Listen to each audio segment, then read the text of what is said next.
This is The Discovery of the Americas by Betsy and Giulio Maestro, Part 3. Ferdinand Magellan, born in Portugal, was an experienced sea captain who sailed for Spain. He was sure that he could sail west across the Atlantic to South America and find a sea passage or opening to the new ocean on the other side. He would then sail on across it to the Orient, load up with spices, and continue westward around Africa and back to Spain.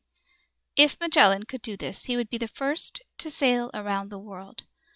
On September 20th, 1519, Magellan left Spain with 5 ships and about 250 men. The journey across the Atlantic was terrible, with huge storms at sea and angry fighting on board the ships. Magellan and his crews traveled south along the coast of South America, looking for a passage to the great ocean seen by Balboa. At last, in October 1520, more than a year after the voyage began, a passage was found. During the long search, one ship was wrecked, and another secretly headed back to Spain. It took Magellan and the remaining 3 ships 38 days to reach the new ocean, which Magellan named the Pacific. This passage to the Pacific Ocean is now called the Strait of Magellan. As Magellan and his men sailed out into the Pacific, they had no idea of the misfortune that lay ahead. The trip turned out to be disastrous. The distance was much greater than anyone had imagined, and their short supplies of food and water soon ran out. Many of the men died of starvation and disease. Finally, in 1521, they reached the Philippine Islands, where, sadly, Magellan came to the end of his heroic journey. On April 27, 1521, he was killed in a battle between 2 native tribes. One unseaworthy ship had to be destroyed, and there were now only 2 ships left of Magellan's original 5. The Trinidad, unable to make the long journey home, started back to the Spanish settlement in South America. On her way, she was captured by the Portuguese and finally wrecked in a storm.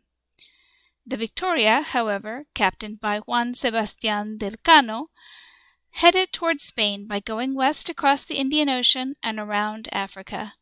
Del Cano and the remaining crew were determined to complete the journey for their dead leader. On September 8, 1522, after many more hardships and deaths, they reached Seville, Spain, exhausted, but thankful to have survived. Their incredible voyage had taken almost 3 years, and of the 250 men who had sailed with Magellan, only 18 returned home.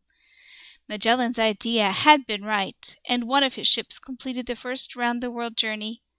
The size of the Pacific Ocean was now known, and more accurate maps of the world could be made. At last, Europeans had a more complete view of the vast world.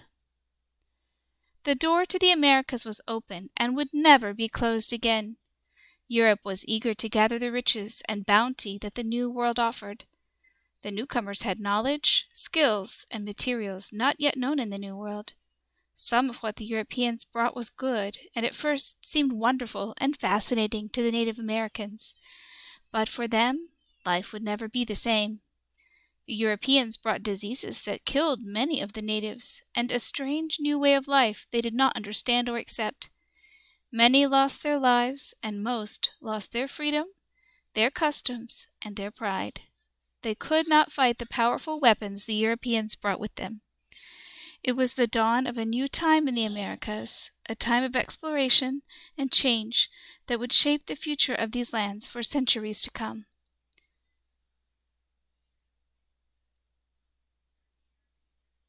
At the back of the book, there's a table of dates and some notes about the ancient and early Americans and a little bit more information about the Age of Discovery.